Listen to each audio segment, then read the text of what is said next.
78쪽까지 푸세요. 네.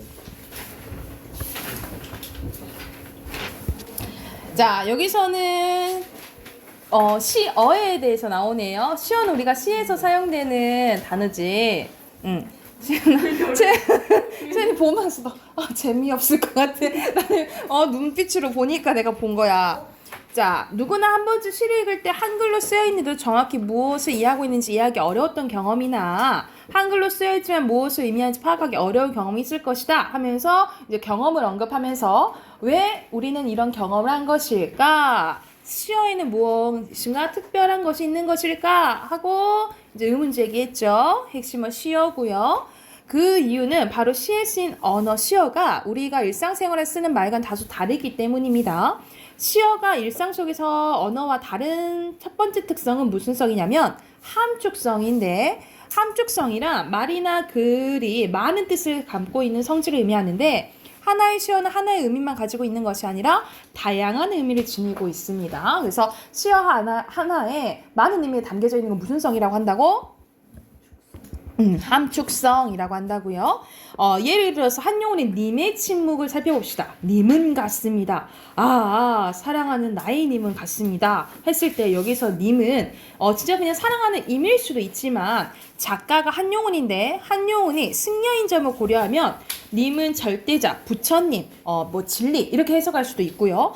또 시가 쓰인 시기가 일제강점기인 것을 감안하면 님이 잃어버린 조국, 국건으로 이렇게 해석할 수 있다라는 거죠. 그러니까 이거는 조금 이론적인 건데 우리가 작품 자체만 봤을 때는 그냥 사랑하는 사람으로 해석을 했잖아. 이럴 때는 무슨 론적 관점이라고 하냐면 절대론적 관점이라고 해요. 절대론적 관점은 작품 내로만 보는 거로 해서 내재적 관점이라고 하거든요.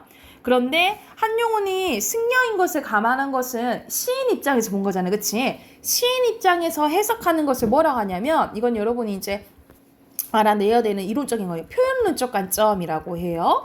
그리고 일제강점기는 시대죠. 우리가 시대는 그 시를 쓰는 사람이나 소설을 쓰는 사람이 살아난 환경이 시에 반영될 수밖에 없는 거예요. 그래서 시기를 보고 해석을 하면 반영론적 관점이라고 해요. 이런 식으로 시를 해석하는 관점들이 이렇게 있다라고 생각을 하면 돼. 그래서 여기서는 결과적으로 님이라는 하나의 시어에 여러 가지 의미가 파악될 수 있는 것도 바로 이 시어가 가진 함축성이라는 거죠. 함축성 또는 상징이라고 생각하시면 되겠죠. 그래서 여기서 중심 문장은 마지막 문장입니다. 핵심어 그대로 함축성이고요. 자, 시어의 또 다른 특성으로는 뭘 들 수 있냐면 음악성을 줄 수 있는데 고로 운율을 느낄 수 있다는 거지, 그치? 그래서 시어의 음악성이란 시어의 배열 속에서 느껴지는 리듬을 가리키는데 시를 줄글로 쓰지 않고 행과 열 구분하여 쓰는 것도 이 모든 리듬을 살리기 위한 거예요. 그래서 두 번째 특징은 뭐예요? 음악성. 자, 예시가 나옵니다. 고려가요인 청산별곡에 들어가면 청산곡의 후렴구가 여러분 들어봤을 거야. 얄리 얄리 얄라셩 얄라리 얄라 라는 게 반복이 되는데 이건 공통적으로 리을과 이응이 많이 반복돼요. 리을과 이응의 여러분 공통점은 뭐야? 무슨 소리죠? 울림소리. 그렇지. 울림소리야. 울림소리는 보통 어떤 느낌을 준다라고 보냐면 밝고 경쾌한 느낌을 준다라고 보거든요. 그래서 이런 것을 통해서 이제 또 리듬감을 느낄 수 있다라고 보시면 되겠죠. 그래서 여기서 중심 문장까지는 조금 그렇긴 하지만 마지막 문장으로 볼게요. 핵심어 리듬감. 지금까지 살펴본 것처럼 시어는 일상 언어와는 다르게 함축성과 음악성이라는 특성을 가지고 있습니다. 그래서 이제부터 시를 읽을 때 이러한 시어의 특성을 고려한다면 시의 아름다움을 더 잘 느낄 수 있을 것이다. 그래서 핵심어 시어의 특성이에요. 밑에 빈칸 당연히 시어겠죠. 됐나요? 자, 2번에 알맞지 않은 것은 여기서는 마지막과 비교합니까? 없죠? 3번이고요. 순서대로 두 가지 특성 있어요? 첫 번째 함축성, 두 번째 음악성이고요. 자, 4번에 알맞지 않은 것은 5번이죠. 이해하기 어렵다 그랬지, 그치? 많은 의미가 담겨져 있어서. 자, 여기서는 김영랑의 돌담의 속삭인 해발같이 시가 나왔네요. 여기서 이제 감상을 하는 건데 자, 뭐뭐 같이 반복된 거 리듬감 느껴지죠? 봄길은 한 가지 의미만 있을까? 아니요. 많은 의미 담겨져 있다 했잖아요. 시어에는 2번이죠. 자, 두 번째 거 이어서 가봅시다. 애니메이션에 대해서 나오네요. 선생님 애니메이션 별로 그렇게 막 썩 좋아하지는 않는데, 뭐 찾아서 보진 않는데, 요즘 애들 이제 애니메이션 좋아하는 애들은 엄청 찾아서 많이 막 보고, 영화 나오면은 막 보고 그러더라고요. 요즘에 애들 그거 보던데, 뭐, 일본 애니메이션이었는데? 하여튼, 제목도 모르겠고, 하여튼. 하이큐? 마실? 뭐라고? 마실. 아니요. 좀 길었는데. 최아이 그게 최근 나온 거야? 김연의 칼날. 김일의 칼날 애들 그치 인기 막 애들 많이 좋아하니까 그치 2까지 나왔잖아요. 그죠? 몰라요. 뭐야? 요즘에 선생님이 갑자기 캐릭터에 막 꽂혀가지고 일본 캐릭터에 꽂혀가지고 나는 산리오가 뭔지도 몰랐거든요. 산리오가 뭔지도 몰랐는데 갑자기 산리오 캐릭터에 빠져가지고 막 캐릭터 막 물품 사고 막 선생님 갑자기 요즘에 포차코가 너무 귀여운 거야. 포차코 그려지 막 샤프 사고 볼펜 사고 막 이것저것 막 사고 막 쓰지도 않으면서. 그러니까 그냥 그게 만족감. 그리고 뭐지? 갑자기 짱구도 너무 귀여운 거예요. 그래서 요즘에 선생님 막 출근 준비하면서 짱구 틀어놓고 오늘도 아침에 좀 짱구 좀 보고 왔어. 틀어놨어. 그래서 원래 1기부터 볼라 했거든요. 1기부터 볼라 했는데 너무 까마득한 거야. 지금 23기가 있더라고요. 그래서 23기 23기 이렇게 조금 보고 있는데 근데 이것도 아무래도 시들해질 거야. 선생님 조금 금방 흥미력 있다가 똑 떨어진 거 알죠? 약간 그러는데 요즘에 애니메이션 그럼 인기 있어요? 네. 잘 됐습니다. 뭐요? 뇌요? 아니요. 가능한 리가. 아니 그런 게 있으니까. 앞에 보세요. 그런 게 있을 아셨죠? 응. 이거나 보자. 알겠지? 네. 애니메이션의 개념 나오네요. 애니메이션이란 만화나 영화를 이용하여 그것을 마치 살아있는 것처럼 생동감 있게 촬영한 영화, 그리고 이러한 영화를 만드는 기술을 의미합니다. 그러면 어떤 과정을 거쳐서 만들어질까? 그 과정이 나오겠죠? 핵심 애니메이션이고요. 자, 이제 첫 번째 과정입니다. 애니메이션을 만들 때 가장 먼저 해야 되는 일은 시나리오를 쓰는 일인데, 그래서 이 시나리오가 되게 중요하니까 그림 그리는 사람 따로, 그리고 시나리오 작가 따로 이런 식으로 이제 협업해서 같이 하기도 하죠. 표현하고자 하는 작품의 주제를 정하고 등장인물의 성격을 결정한 후 전체적으로 어떻게 내용을 전개 나갈지 정해야 된다라는 거죠. 시나리오가 재밌어야 완성된 애니메이션도 여러 사람들의 흥미를 끌 수 있으므로 시나리오를 작성하는 과정은 애니메이션 제작의 출발이자 핵심 단계라고 할 수 있겠죠. 그러니까 애니메이션뿐만 아니라 만화도 마찬가지, 웹툰도 마찬가지고 그래서 그 시나리오가 되게 중요하잖아요. 그래서 그 한참 기안84가 패션왕에 할 때인가 하여튼 뭐 할 때 선생님 잘 보지도 않았는데 갑자기 이제 이야기가 갑자기 산으로 가니까 엄청 막 욕먹고 막 이랬잖아요. 이런 것처럼 이제 뭐가 중요하다 이 말이야? 처음에 이제 시나리오가 중요하다라는 거죠. 이 시나리오가 완성되면 등장인물들의 캐릭터를 디자인을 합니다. 캐릭터를 디자인하는 것은 등장인물의 키나 얼굴 생김새를 어떻게 그릴지, 어떤 동작을 하고 어떤 표정을 지을지 상세하게 결정하는 것이 중요하죠. 그래서 이제 주인공이 조금 멋져야지 이제 인기도 많고 이제 상품화도 되고 이렇게 하니까 되게 중요하겠죠. 그래서 한참 선생님이 어렸을 때도 만화 보고 했는데 드래곤볼 너무 좋아해가지고 그 드래곤볼의 그 손오공 있잖아요. 손오공 막 보고 막 그래 멋있다고 생각을 하고 있었는데 주업 비웃지만 난 비웃어서 주업이야. 어렸을 때 하여튼 그리고 캐릭터가 완성되었다면 본격적으로 당연히 뭐 그려야겠어요? 그림 그려야겠죠. 그림을 구체적으로 그리기 전에 애니메이션 속 장면의 초안을 그린 문서, 즉 전체적인 이야기를 쉽게 이해할 수 있도록 주요 장면을 그림으로 정리한 계획표인 스토리보드를 작성합니다. 스토리보드에는 주요 장면뿐만 아니라 엄청 자세하게 주제, 그리고 제목, 설명, 어떻게 연결되는지 이런 것들을 자세히 쓴다는 거죠. 그래서 1초당 12장 정도 그림을 그리는데 요즘에는 이제 되게 입체감 있게 다 해야 되니까 1초당 더 많은 커트를 넣는다라고 하긴 하더라고요. 그래서 여기서는 뭐 작성하는 거, 스토리보드와 그림 그리는 단계라고 보시면 됩니다. 그림이 모두 완성되면 등장인물들의 목소리를 이제 입혀야 되는데 성우들은 상황에 맞게 등장인물들의 목소리를 연기를 해요. 등장인물들이 실제로 말하는 것처럼 표현하려면 그림 속 입모양과 이 목소리를 일치해야겠죠. 그리고 녹음한 후에 어울리는 배경음악 삽입한다까지가 애니메이션 작업하는 과정입니다. 그러니까 말이 이렇게 쉽죠. 엄청난 이제 고된 작업이 진행이 되겠죠. 그래서 여기서는 이제 유학하는 말이 들어가야겠지, 그치? 그래서 기억에 들어갈 거 10번에 이처럼이에요. 10번에 2번. 한 편에 완성된 애니메이션 속에는 수많은 사람들의 노력이 들어있다라는 이제 내용입니다. 핵심어 애니메이션입니다. 표시했으면 문제 답 확인해 볼게요. 6번에 첫 번째 단계 뭐였어? 시나리오죠? 시나리오 작성이고 7번에 역사를 소개하고 있진 않죠? 만드는 과정이지. 2번이고요. 그리고 8번에 가장 적절한 것은 뭐야? 1번이고만. 그치? 그리고 여기서 알맞지 않은 것은 배경음악을 넣으라 했지 고르는 것까지는 안 나왔죠? 3번이고요. 자, 넘겨서 어휘 봐볼게요. 어휘. 동양아 잘 탔지? 몰라요. 순서대로 2, 4, 1, 3. 주아 잘 탔냐? 잘 탔어. 5번에 3번, 6번에 2번, 7번에 2번이고요. 자, 8번에 이렇게 이렇게 12번에 3번, 13번에 1번, 14번에 2번, 15번에 3번, 16번에 1번이에요.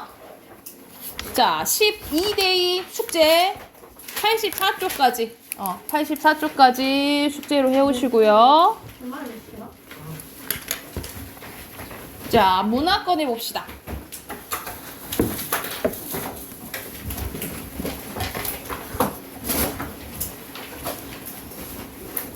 문학 100쪽입니다. 벌써요? 네. 오. 끝났네. 아니네. 오늘 재밌는 거 아니야? 오늘 꽤 재밌는 거예요. 자, 고전소설 들어갑니다. 고전소설. 자, 고전소설의 기본적인 특징은 여러분 이제 머릿속에 있으셔야 돼요. 그래서 고전소설이 나오면 현대소설이랑 이제 비교해서 대조해서 비교하는 이야기가 많이 나오기 때문에 고전소설의 기본적인 특징들은 알고 두셔야 되고, 우리가 고전소설, 현대소설 나누는 기준은 1894년 가보개혁이에요. 그래서 그 전에 쓰여진 소설을 고전소설이라고 해요. 근데 그냥 정확히 알고 그냥 19세기라고 생각하시면 돼요. 19세기 이전에 쓰여진 소설을 고전소설, 그 이후에는 현대소설이라고 보시면 되고, 그 갑자기 고전소설에서 현대소설로 뿅 하고 변하진 않았을 거 아니야. 그 과도기적에 있는 걸 신소설인데, 신소설은 고등 과정에서도 예전에 좀 나왔는데 요즘에는 잘 나오지는 않아요. 잘 나오진 않아서 우선 전반적인 이제 고전소설의 특징 알아두시면 됩니다. 자, 고전소설은 전체적으로 첫 번째 구성을 봐야 돼요. 자, 구성은 거의 다 시간순으로 진행이 됩니다. 시간순으로 진행이 되면 순행적, 같은 말로 평면적 구성이라고 해요. 시간순으로 이제 진행이 되면 순행적, 그리고 같은 말 평면적 구성이라고 하고, 그리고 우리가 보통 영웅소설이 많이 나오는데 영웅은 태어났을 때부터 죽을 때까지 다뤄요. 그걸 뭐라 할까? 그렇지. 일대기적 구성이라고 합니다. 일대기적 구성. 그리고 사건이 어떻게 진행이 되냐면, 지금 나오는 이제 드라마나 영화 같이 막 스토리가 탄탄하거나, 우와, 이렇게 해서 이런 때문에 이렇게 일이 일어난다고? 와, 쩐다! 뭐 이렇게, 이러진 않는다는 거지, 그치? 그래서 갑자기 헤어졌다가, 사랑하는 인과 헤어졌다가 갑자기 배에서 만나요. 이런 경우가 있어. 이런 식으로 사건이 우연적으로 일어나고요. 우연적. 그리고 여러분 홍길동전 생각해보자. 홍길동은 막 동해 번쩍 서해 번쩍 막 8명 분신술 써 막 말도 안 되잖아, 그치? 그래서 비현실적인 일들이 나온다라고 보시면 돼요. 다 그런 건 아닌데 이런 나온 부분들이 있어요. 같은 말로 뭐라 할까요? 주작. 나 맞았는데 주작이 있어. 어. 주적. 주작 맞는데? 무슨 적이랄까? 주기적. 복권. 자기적. 직관적. 오호, 어려운 말 썼는데. 자기적. 전기적이라고 해요. 전기적. 그래서 보기에서 전기적인 요소가 쓰였냐라고 물어보면 비현실적인 일들이 일어나냐 물어보는 거라 생각하시면 돼요. 자, 그리고 인물들의 성격입니다. 인물의 성격은 한번 성격이 정해지면 잘 안 변해요. 착한 놈들은 계속 착하고 나쁜 놈들은 계속 나빠. 성격 변화가 없어. 그런 인물을 뭐라 할까? 한결같은 사람. 한결같은 사람. 성격 변화가 없어요. 고집이 세요. 여기 있어. 평면적인. 평면적 인물이라고 합니다. 평면적 인물. 자, 그리고 선생님 자주 얘기하잖아. 효녀 하면은 심청. 심청이 오늘 심청전 할 건데 효녀 하면 심청이, 연려 하면 지조와 절개를 뭐 지킨다, 정조를 지킨다 하면 춘향이 이렇게 나오는데 어떤 사회 집단을 대표하면 전형적 인물이라고 합니다. 그래서 어떤 사회 계층 또는 집단을 대표한다 그러면 전형적 인물이라고 보시면 돼요. 그리고 주제 및 결말은 권선징악. 권선징악 무슨 뜻이야? 나쁜 사람을 해치 이렇게. 해주고 선을 권하고 악을 징벌한다 이런 뜻이고, 인과응보 뿌린 대로 거둔다. 그리고 거의 행복한 결말이라고 보시면 됩니다. 해피엔딩이에요. 다 그런 건 아니지만 대체적으로. 그리고 시점은 다 뭐야? 3인칭 전지적 작가 시점이에요. 그런데 여기서 특징은 모의고사에서도 이런 고등학교 간 모의고사에서도 가장 많이 나오는 문제가 이 서술자가 개입하는 부분이 있는지 없는지 찾는 문제가 항상 나와요. 이 서술자가 개입하는 것을 뭐라고 하냐면 편집자적 논평이라고 해요. 그래서 이 서술자가 개입해서 이 상황에 대해서 얘기를 해주면 편집자적 논평이라고 한다라고 보시면 됩니다. 그래서 이게 여기까지야. 이게 전반적인 고전 소설의 특징이라고 보시면 돼요. 이게 머릿속에 있어야 돼. 알겠죠? 이게 머릿속에 있어야 되고. 자, 여기서는 먼저 소재에 대해서 나왔네. 소재는 작가가 이야기를 펼쳐나가기 위해서 사용하는 재료를 소재라고 해요. 그래서 작가는 주제를 효과적으로 전달하기 위해서 소설 속 어떤 의미를 담고 있는 소재로 일부러 두는 경우가 있습니다. 그래서 여기 예를 들어서 주요소의 사랑송님과 어머니라는 이에서 달걀이 나오는데, 여기서 달걀은 여기서는 이제 배경이 1930년대인데 1930년대 때는 약간 보수적이어서 지금은 이혼 가정도 많고 재혼하는 것에 대해서 많잖아. 재혼 가정도 많잖아요. 근데 여기서는 이제 어머니랑 이제 딸이 사는데, 오키가 사는데, 이제 딸 이름이 오키예요. 아버지랑 이제 사별하게 돼요. 아버지가 이제 돌아가죠. 그래서 어머니 혼자 과부예요. 근데 이제 둘이 살고 있는데 이제 사랑방에 이제 손님이 들어오게 돼요. 근데 이 아버지의 먼 친구야.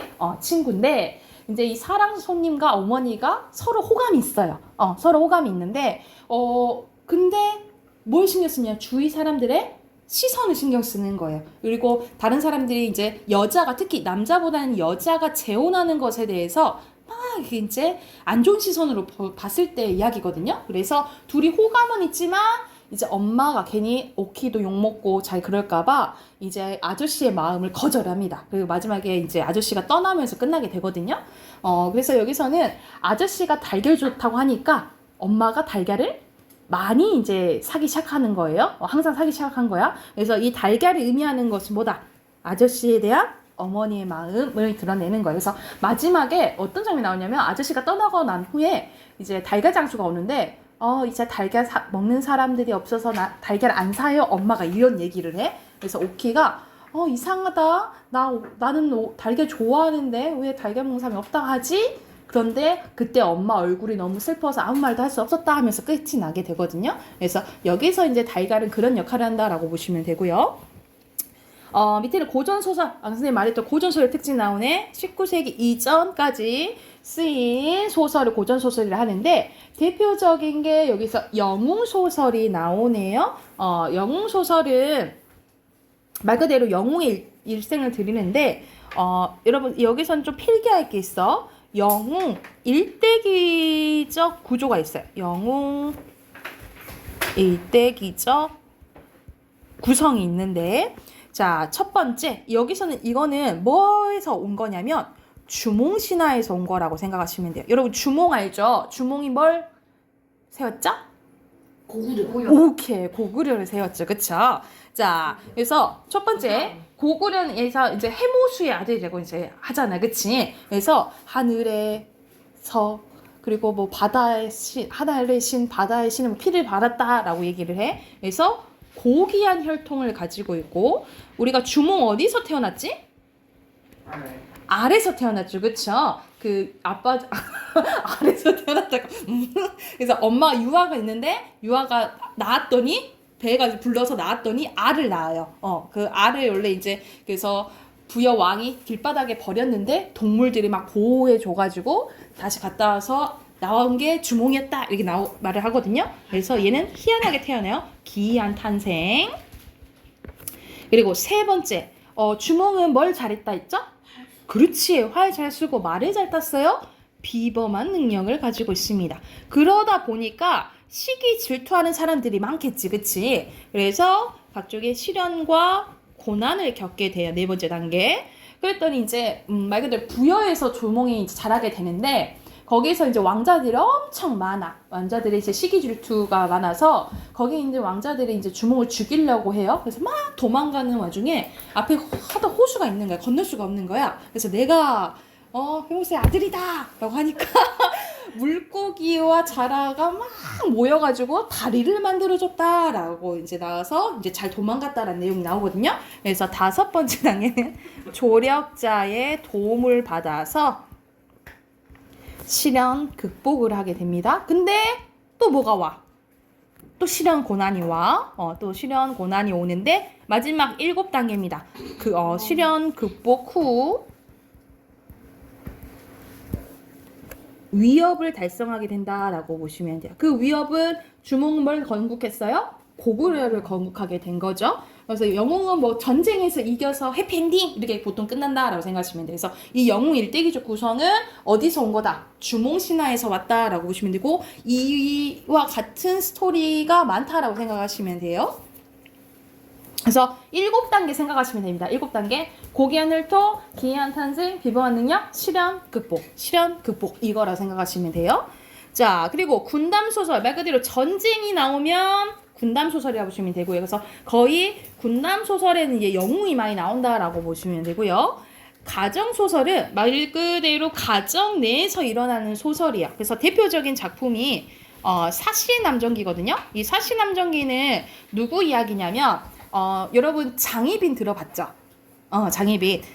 이때가 숙종 때예요. 숙종이 정치를 잘했다라고 평가를 받긴 하지만 여자 때문에 이제 좀 말이 많았던 이제 왕이기도 해요. 그래서 본처가 인현왕후였고 그리고 첩이 있었는데 이게 이제 그 첩 중에 장희빈이 이제 문제인 거야. 그래서 이 장희빈은 완전 시녀 중에서도 그 궁녀 중에서도 맨 밑에 무술이었어요. 무술이었는데 이제 왕의 눈에 들게 된 거죠. 이뻤나 봐. 그래가지고 왕의 이제 눈에 들어서 첩이 되는데 후궁이 되는데 후궁 중에서도 제일 높은 직급인 희빈까지 올라가게 돼요.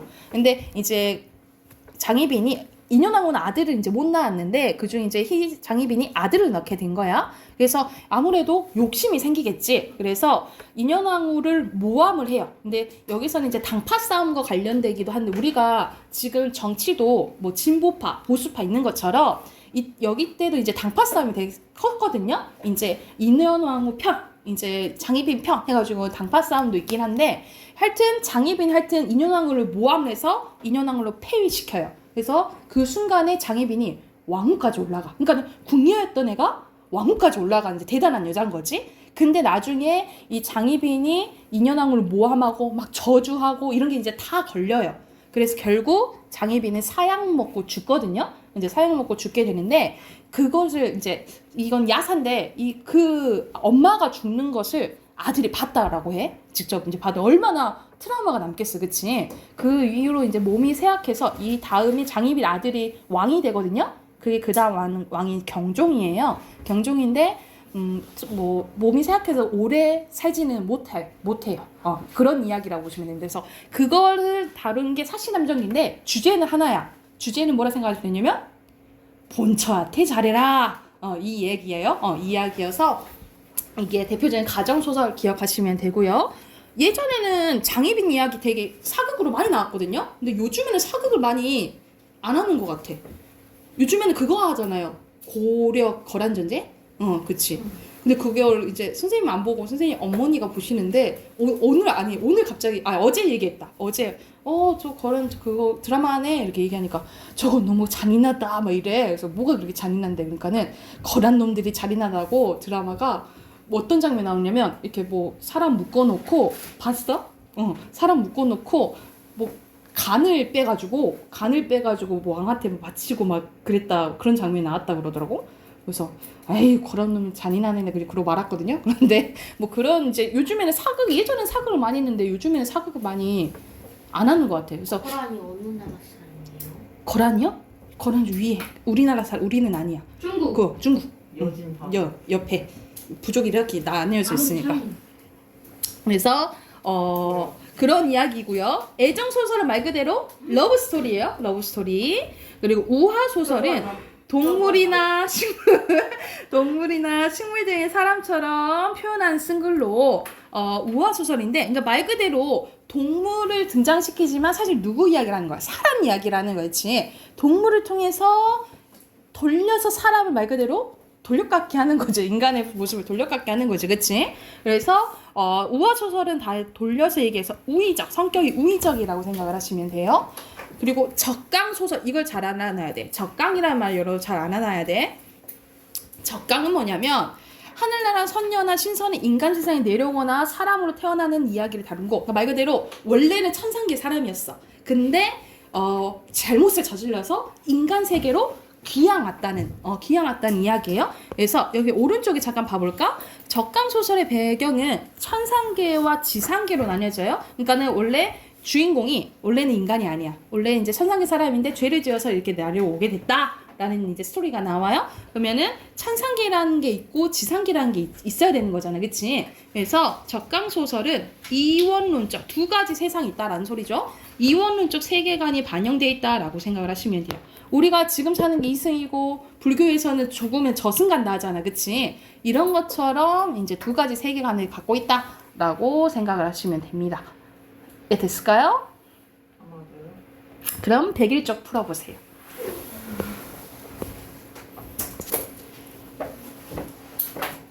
자, 답하기 해봅시다. 여기서 너무 쉽지? 신문 한 장이죠, 그렇죠? 그리고 밑에는 임경업이라는 이제 영웅이 나오는데 전쟁이니까 군다 맞고요, 영웅도 맞고요. 그리고 오른쪽 보면은 할미새 나오지? 그럼 뭐야? 우화죠? 그리고 비판하는 거죠. 밑에는 순서대로 회상, 인적, 평안, 안부. 앞으로 갑시다. 자, 94쪽. 와, 별로다 진짜 너무 귀여워. 왜? 진짜 싫어요. 아니요, 이거 재밌어. 여러분 심청전 이야기 알지요? 자, 너만 재미없어. 저 재미없는 아니야. 자, 여기서 심청전 우리가 효녀 하면 심청 생각이 나잖아, 그치? 그래서 여기서는 이제 뭐가 나오냐면, 자, 아버지가 먼저 나옵니다. 사실 아버지가 문제라기보다는 아버지가 문제라기보다는 좀 약간 애들이 시원해. 발단인 거죠. 문제 이제 갈등의 발단인 거지. 자, 여기서는 이제 신봉사, 심학규가 봉사라는 것이 앞이 안 보여요. 아빠가 이제 맹인인 거야. 앞이 안 보이는데 앉아서 심청이를 기다리는데 배가 고파서 등에 붓고 이거 심청자 알려주기 전에 이건 원래는 여러분 원래 소설이 아니에요. 왜요? 원래는 입으로 전해진 설화였다가 판소리가 먼저예요. 판소리가 먼저고 그리고 이 소설은 판소리계 소설이에요. 그런 다음 아까 전에 신소설 얘기했잖아요. 신소설까지 이 4단계를 거치거든요. 그래서 유명한 뭐 심청전, 춘향전, 뭐 토끼전, 뭐 흥부전 이런 것들 있잖아요. 다 이거는 판소리가 먼저예요. 그래서 판소리계 소설이라고 보시면 됩니다. 그래서 이 소설 읽을 때는 약간 운율이 느껴진다라고 보시면 돼요. 반복되는 부분이 있어서. 자, 기다리는데 배가 고파 등에 붓고 방은 추워서 턱이 떨어질 정도다. 새는 자려고 둥지를 찾아 날아들고 먼 절에서 종소리가 들리니 신봉사가 날이 저문 줄 알고 혼자는 말이 내 딸 심청이는 무슨 일이 빠져서 날이 저문 줄 모르는고 하면서 왜 안 오느냐 하고 이제 난리가 난 거야. 그래서 이 문단으로 갈게요. 그래서 심청이가 안 오니까 지팡이를 찾아주고 그냥 집에 좀 있지 나옵니다. 찾으러 나와요. 그래서 사리 밖에 나가다가 한 길 넘어 개천에 미친 듯이 개천 밑에 떨어진 거야. 얼굴에 흙빛이요 의복에 얼음이라 뒤뚱거리다 도로 덧빠지면 나오지 않으면 미끄러져 어쩔 수 없게 돼요. 아무리 소리쳐도 해는 저물고 지나가는 사람이 없이는 누가 건져주겠냐. 그래도 죽을 사람 구해주는 부처님은 곳곳에 있는 법이다 하면서 여기선 서술자가 약간 개입한 것 같죠. 그쵸? 이런 식으로 모든 이제 고전소설은 전체 작가 시점에다가 이렇게 서술자가 개입하는 부분이 나온다라고 보시면 돼요. 이때 몽운사 스님이 시주 보따리를 둘러매고 내려왔다가 사람 살려 하는 소리를 듣게 된 거예요. 그래서 찾아가는 사람이 보니까 어떤 사람이 개천에 빠져 있어서 거의 죽게 되었다. 그래서 급한 마음에 구해줬다라는 거죠. 그래서 누구시오? 라고 이제 신봉사가 말하니까 몽운사 화주승이요. 그렇지 사람을 살리는 보초로군요. 죽을 사람을 살려주시는 이 백골 난망입니다. 죽을 때까지 이 은혜 잊지 않겠습니다. 라고 얘기를 한 거야. 그래서 화주승이 친절하게 신봉사를 방안까지 데려다 줍니다. 그래서 왜 개천에 빠졌냐? 라고 물어보니까 아니 딸 찾으러 갔다가 이제 빠졌다 이 얘기를 했겠죠. 그랬더니 딱하시군요. 우리 절 부처님은 영험이 많으셔서 빌어서 아니 되는 일이 없고 구하면 응답을 주신답니다. 공양미 300석 여러분 들어봤죠? 공양미 300석을 부처님께 올리고 지극한 정성을 불공을 드리면 반드시 눈을 떠서 천지의 만물을 보게 될 것입니다. 그러니까 뭔 말하냐면 딱 봐도 이 가난한 사람한테 방도 엄청 춥다 그랬잖아. 그치? 이 턱이 빠질 정도로. 그런데 공양미 300석 선생님 궁금해갖고 쳐봤거든요. 공양미 300석이 얼마 정도 될까? 그러니까 공양미는 바치는 쌀을 의미하는데 쌀이 300석이면 억 단위더라고요. 억 단위. 도를 하십니까? 억 단위더라고요. 그래서 이거를 바쳐야지 너 눈 뜰 수 있어 라고 얘기를 한 거예요. 이 화주승이. 그러면 나 이제 신봉사는 혹한 거지. 눈을 뜰 수 있다라고 하니까 그러면 300석 적어가시오. 나 낸다고 하고 적어가라고 얘기를 한 거야. 이보시오. 대개 집안 형편을 살펴보니 300석은 무슨 수로 장만하겠소. 여보시오. 어느 미련하는 부처님께 적어놓고 빈말하겠소. 눈 뜨려다 앉은뱅이 되게요. 사람 없신여고 그런 걱정 말고 적으시오. 하고 심학규 쌀 300석 하고 적었다라는 거야. 그러니까 선생님이 아까 처음에 말했던 말이 그거야. 아빠가 좀 문제라고. 아빠가 문제라는 게 이것 때문에 그런 거예요. 아빠 좀 문제야. 그런데 이 화주승이 갔어. 자기 혼자 생각해보니까 내가 그만한 돈이 어딨지? 억 단위가 어딨어, 그치? 이 공양미 300석을 장만할 길이 없어서 복을 빌려다 도리어 죄를 얻게 되니 이 일을 어찌할꼬 이 서름 저를 서름 막 생각하다가 혼자 울어요. 그래서 여기까지가 여기선 중심인물 심학규 나오죠. 신봉사랑 화주승의 대표적인 여기서는 인물이고 배경은 집에 있다가 집에 있다가 어디 가요? 개천에 갔다가 이제 다시 방 안으로 들어오는 거라고 보시면 되겠죠? 그리고 시간적 배경은 춥다 했잖아. 겨울 저녁이라고 보시면 돼요. 그래서 공간적 배경이랑 시간적 배경 쓰시면 되고 자 98쪽으로 갑니다. 98쪽 이거 문제 안 풀어요. 한 번에 풀 거예요. 가난한 집에서 태어난 심청은 아버지 신봉사를 눈에 띄려고 이 문재인 아빠가 나는 마음에 안 들어. 이 문재인 아빠가 그걸 또 누구한테 얘기해? 딸한테 얘기를 해요. 있잖아. 승려가 나를 구해줬는데 300석을 주면 나 눈 뜰 수 있대. 그러면 이 효녀 심청이가 아빠가 눈 뜰 수 있다는데. 그래서 근데 돈은 구할 수 없고. 그래서 공양내 300석에 재물이 되어서 인당수에 빠져 죽게 됩니다. 그러니까는 이때 우리가 뱃사람들은 그 바다의 날씨가 되게 중요하잖아. 그래서 여기서는 어떤 이제 풍습이 있었냐면 1년에 한 번씩 사람을 제물로 바쳐요. 사람을 제물로 인당수라는 곳에 사람을 이제 제물로 바쳐서 1년 동안 우리 잘 이제 고기 잡게 해주십시오 라고 이제 비는 제사를 지내는데 이제 누가 당첨이 된 거야. 심청이가 당첨이 된 거죠. 그래서 팔려가게 된 거죠. 그런데 죽게 되는데 이 심청이가 물에 빠져서 죽어야 되는데 안 죽어요. 옥황상제의 도움으로 수궁에 갑니다. 그러니까 이게 뭐야? 완전히 비현실적인 이야기인 거죠. 비현실적 아까 무슨 적이라 했지? 같은 말로?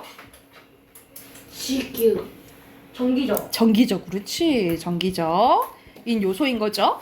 그랬더니 이 심청이는 어렸을 때 엄마가 심청이를 낳고 얼마 안 돼서 죽거든요.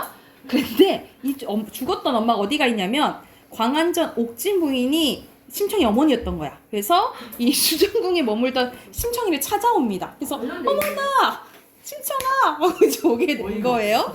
그래서 내 딸 심청아 하고 부르는 소리에 어머니인 줄 알고 왈칵 뛰어나서며 어머니 나를 낳고 초 7일 안에 일주일 안에 돌아가셨는데 처음 본 거예요. 지금까지 15년 얼굴을 모르오니 천지간이 끝없는 깊은 한이 결날이 없었습니다. 오늘날 이곳에 와서 어머니와 만날 줄 알았더라면 오던 날 아버지 앞에서 이 말씀을 여쭈었더라면 날 보내고 서러운 마음 조금이라도 위로했을 것을. 우리 모녀는 서로 만나보니 좋지만은 외로우신 아버님은 누굴 보시고 반기십니까? 아버지 생각이 새롭습니다. 이제 얘는 완전 효녀야. 엄마 이제 보니까 아버지 생각이 더 난다라고 얘기하는 거죠. 옥진 부인이 나는 죽어서 귀하게 돼서 인간일 때 생각이 아득하다. 인간 세계에 잘 생각은 안 난다라는 거죠. 너희 아버지 너를 키워 서로 의지하다 너조차 이별하니 너 오는 날 그 모습이 오죽하겠냐. 내가 너를 보니 반가운 마음이야. 너의 아버지 너를 잃은 서름에 비기겠냐. 묻노라. 너의 아버지 가난에 절어 그 모습 어떠하냐. 많이 늙었겠구나. 그 수십 년의 호라비를 면했으며 뒷말 귀덕엄이 내게 정성을 다하지 않더냐 라고 얘기하니까 너의 목이 희니 너의 아버지와 같고 뭐 손과 발이 고운 것이 어찌 아니 내 딸이냐. 나 아버지도 닮고 나도 닮았구나 라고 얘기를 하면서 내가 끼던 옷가락지도 네가 갖고 있었고 그리고 수복강령 태평 안락의 양편에 새긴 붉은 돈주머니도 네가 갖고 있구나. 그러니까 딸이라는 이제 증표인 거죠. 아버지를 이별하고 어머니를 다시 보니 두 가지 다 온전하기 어려운 것은 인간의 고락이다. 그러나 나를 다시 이별하고 너희 아버지를 다시 만날 줄은 네가 어찌 알겠느냐. 내가 광안전, 이 엄마가 되게 웃겨요. 자기는 광안전에 맡은 일이 너무 바빠서 나 가야 된다고 얘기를 해. 이제 보러 왔는데 가야 된다 얘기를 해요. 그래서 비워두기 어려우니 다시 이별하니 애통하고 딱하지만 내 마음대로 못하니 한타는데 어이 알겠냐. 우리 언젠가는 만날 거야. 안녕 하고 이제 가요. 그래서 소저 만류하지 못하고 따를 길이 없어 울며 하직하고 이제 누구냐 춘향이고 갑자기 춘향이가 왜 나와? 심청이는 수정궁에 계속 머물렀다라는 거야. 하루는 옥황상제께서 서해용왕한테 심소저가 갑자기 결혼할 때를 걱정을 해줘요. 결혼할 때가 가까우니 인당수로 돌려보내서 좋은 때를 잊지 말게 하라. 갑자기 밑에 용궁에 수궁이 있다가 있잖아. 심청이 결혼할 때가 됐거든. 그러니까 다시 올려보내. 인간 세상으로 올려보내. 이 얘기인 거예요 갑자기. 그래서 군부가 지엄하시니 사의 용왕이 명을 듣고 심소절을 보낼 때 끝 꽃송이를 넣어 두 소녀의 곁에서 모시도록 하여금 아침 저녁 먹을 것과 비단 보물을 많이 넣어 옥화분에 고이 담아서 인당수로 보냈다라는 거야. 이때 사의 용왕이 친히 나와 예를 갖추고 떠나 보내고 각궁의 시녀와 여덟 소녀 여쭙기를 소전의 인간 세상에 나아가서 부귀와 영광으로 만만세 즐기소서. 여러 왕의 덕을 입어 죽을 몸이 다시 살아나서 인간 세상에 나가오니 은혜를 잊을 수 없습니다. 모든 시녀들과 정이 들어 떠나기 섭섭하오나 이승과 저승의 길을 다르게 이별하고 가긴 하지만 수군 귀하신 몸 평안히 오셔서 하면서 하직하고 돌아서니 순식간에 꿈같이 인당수에 번뜩 서서 뚜렷이 수면만 영록해 하니 천신의 좋아요 용왕의 심령이라 하면서 다시 인당수로 이제 가게 된 거예요. 그래서 살아 돌아오면서 그래서 그 중간 스토리 하고 결말은 뭐냐면 결국에 심청이가 거의 왕후까지 돼요. 그래서 왕후가 돼서 이제 파티를 엽니다. 파티를 열어서 누굴 초대해? 아빠를 초대해. 그래서 아빠와 마주하는 순간 그때 누가 신봉사의 눈이 탁 터져요. 그래서 서로를 그때 눈을 뜨고 이제 부녀가 제외하고 해피엔딩으로 끝나는 이야기예요. 정말 정말 비현실적인 이야기죠. 여기서 중심 인물은 심청이와 엄마. 심청이 어머니 옥진 부인이에요. 그리고 배경은 가장 만난 데가 수정궁이죠. 수정궁에서 만나고 어디로 가 심청이가 다시 인당수로 이제 가게 되는 상황이라고 보시면 됩니다. 자, 그러면 앞에서부터 문제 풀게요. 96쪽, 99쪽 문제 푸시면 됩니다.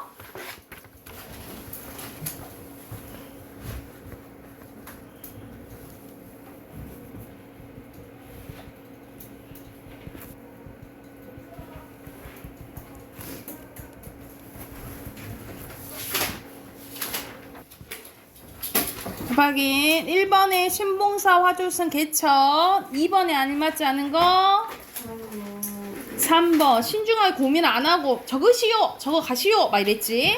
그리고 3번에 알맞은 것은 네? 5번. 5번이죠. 말을 똑바로 해야지. 5번 했는데. 2번이랑 다 같이 얘기했는데 4번에 어머 막 이랬잖아. 그리고 심청, 그리고 옥진 부인, 인당수. 5번이 아닌 거요. 2번. 옥화분을 준 건 누구야?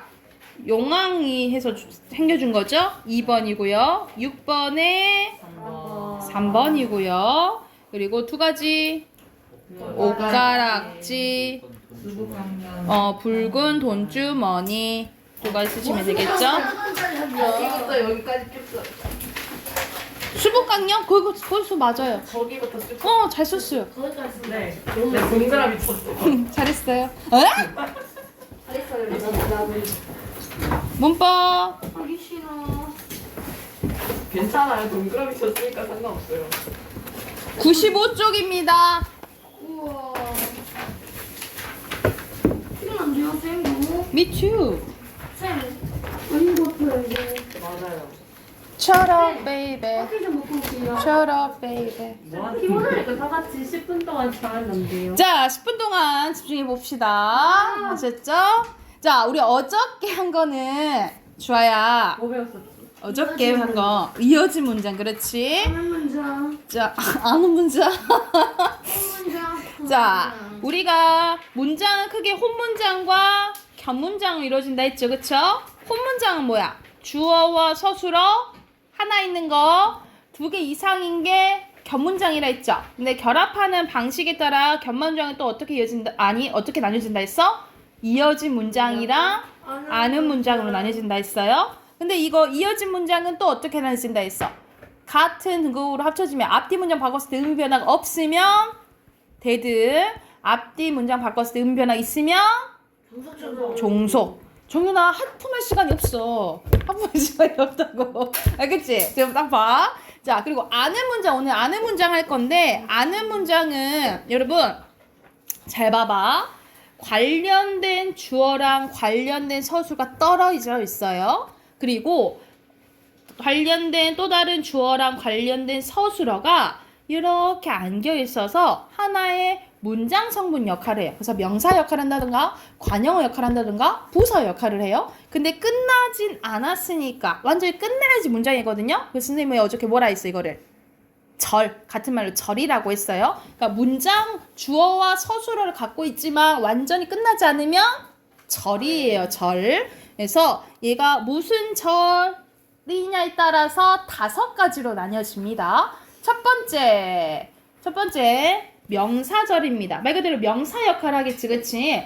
명사절은 절 전체가 명사처럼 쓰여서 주어 목적어 역할을 하는 거예요. 그래서 명사 뒤에 붙는 조사에 따라서 기능이 달라지는데 봐봐.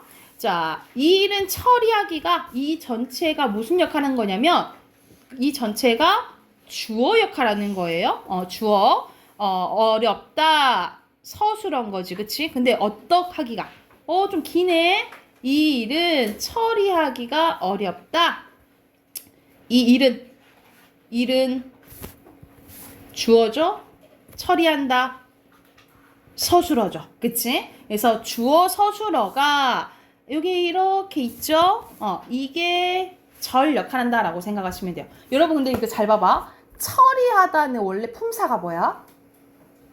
동사. 그치, 동사지. 근데 처리하기 일시적으로 명사로 만들어주는 거예요. 뭐가? 이 기가 기 동그라미 봐. 이 기를 뭐라고 하냐면 일시적으로 명사 역할을 하도록 만들어주는 명사형 전성어미라고 불러요. 성질을 바꿔준다 이 말이야. 전성은. 그래서 일시적으로 명사를 만들어주는 뭘 한다고? 명사형 전성어미. 명사형 전성어미는 2가지가 있어요. 음과 기가 있어요. 음기 써나. 기가 쓰이면 명사절이라고 힌트를 얻으시면 돼요. 음이랑 기가 보이잖아? 그러면 무슨 절이라고 힌트를 얻으면 돼? 명사절. 자, 밑에 예시 봐보자. 농부는 바란다. 근데 뭘 바래? 농사가 잘 되기가 서술한 거예요. 그래서 여기서는 아까 선생님이 주어 역할 한다 했죠? 여기서는 을이 붙었잖아. 그치? 그러면 이 절 자체가 무슨 역할 하는 거야?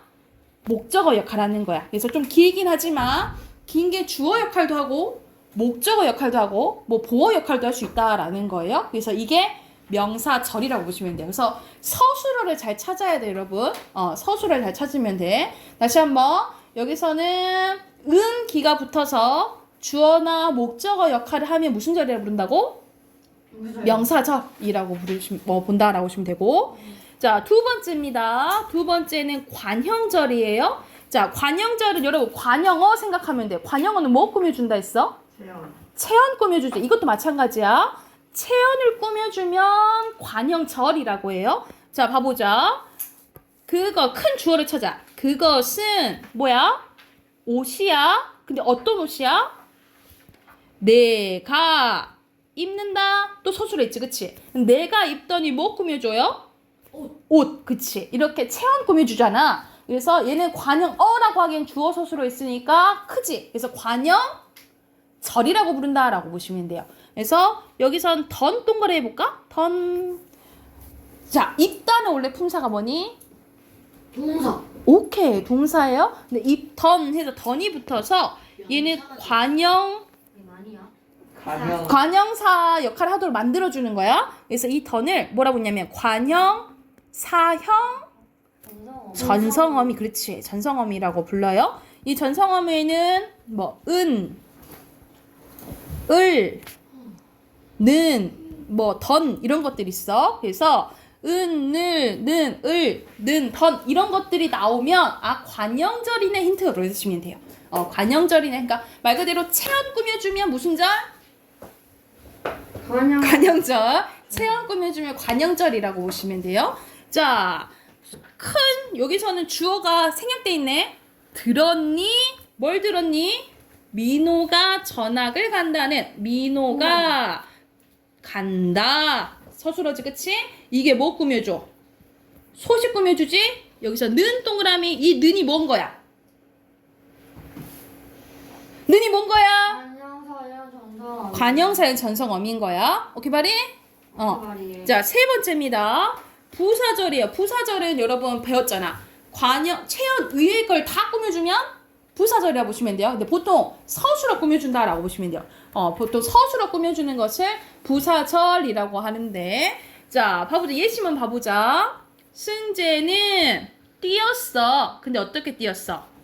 땀이 나게. 땀이 나다지, 그치? 이 땀이 나게가 뭐 꾸며줘? 뛰었다 꾸며주는 거죠, 그쵸? 이 부사절인 거야. 이것도 마찬가지야. 우리는 떠났어. 근데 어떻게 떠났어? 돈이 없다야. 그치? 이게 뭐 꾸며줘? 떠났다 꾸며주는, 여행 꾸며주는 거 아니야. 떠났다 꾸며주는 거예요. 돈도 없이 떠났다니까. 그치? 그럼 여기서 개 동그라미, 이 동그라미, 이 개나 이가 뭐겠어요? 부사형. 그렇지. 부사형 전성어미라고 부른다고. 부사형 전성어미는 세 가지가 있어요. 이, 개, 도록 외우시면 돼요. 뭐 있어? 이개 도록. 이개 도록 외우시면 됩니다. 그 다음 장 넘겨. 97쪽 가요. 97쪽. 자, 97쪽은 자, 우리 절은 5가지 있어요. 방금 3가지 했던 거 뭐야? 명사절, 관형절, 부사절이죠. 이거는 전성어미로 힌트를 얻으시면 돼요. 전성어미로 힌트를 얻으면 되는데, 지금 이제 바로 할 거는 서술절이랑 인용절은 전성어미가 없어요. 없고 다른 걸로 힌트를 얻으시면 돼요. 자, 서술절을 아는 문장은 뭘 힌트를 얻으면 되냐면 주어가 2개고 서술어가 하나예요. 주어가 2개고 서술어가 하나면 뒤가 서술절이라고 생각하시면 돼요. 이해됐나요? 다시 한번. 주어가 2개고 서술어가 하나면 뒤가 무슨 절? 뒤가 서술절. 그러니까 예를 들어서 여기서는 소연이가 키가 크다. 키가 크다 서술절이고, 예를 들어서 주아는 많다, 돈이 많다 했을 때 돈이 많다가 서술절이 되는 거예요. 이해됐나요? 이런 식으로 주어가 2개고 서술어 하나면 무슨 절? 서술절에 집중. 자, 근데 이거랑 헷갈리면 안 돼. 나는 의사가 되었다. 선생님 이거 주어 서술어 아니에요? 하면 안 돼. 왜? 이게 주어고 이게 서술어고 이건 뭐예요? 보어예요. 되다 아니다 앞에선 보어야. 그러니까 이거는 무슨 문장이야? 혼문장이에요. 혼문장. 근데 얘는 뭐야? 겹문장이에요. 겹문장이면서 아는 문장을 생각하면 돼. 이해됐나요? 그래서 혼문장인지, 그러니까 주어 서술어를 잘 찾아야 돼. 여러분 알겠지? 주어 서술 잘 찾아야 되고, 마지막 인용절이에요. 인용절은 이건 쉬워. 다른 말을 갖고 오면 인용절을 생각하시면 돼요. 그래서 봐봐. 수지는 말했어. 동생은 청소를 좋아해. 라고가 쓰이면 이거는 직접 인용격, 얘는 조사라고 불러요. 조사 써놓으시고, 자, 이거는 큰 따옴표가 없으면 수지는 말했다. 동생이 청소를 좋아한다. 이 고는 간접 인용격 조사예요. 그래서 여기서는 전성어미가 없잖아, 그치? 그래서 서술절은 다시 한번 주어가 2개고 서술어가 하나면 뒤가 서술절. 그리고 인용절에는 다른 말 갖고 오는 거잖아. 고나 라고가 쓰이면 무슨 절? 뭐라고? 인용절이라고 생각하시면 돼요. 자, 숙제 97쪽까지만 해오세요. 97쪽까지만 해오시고, 여러분 시험 범위는 우리가 일요일날 시험 볼 거거든요. 월말평가 볼 건데 선생님이 이거 이어진 문장은 하나 빼고 문장 성분만 볼게요. 알겠죠? 문장 성분만 공부하시면 돼요. 선생님 토요일날 다시 한번 얘기해 줄게.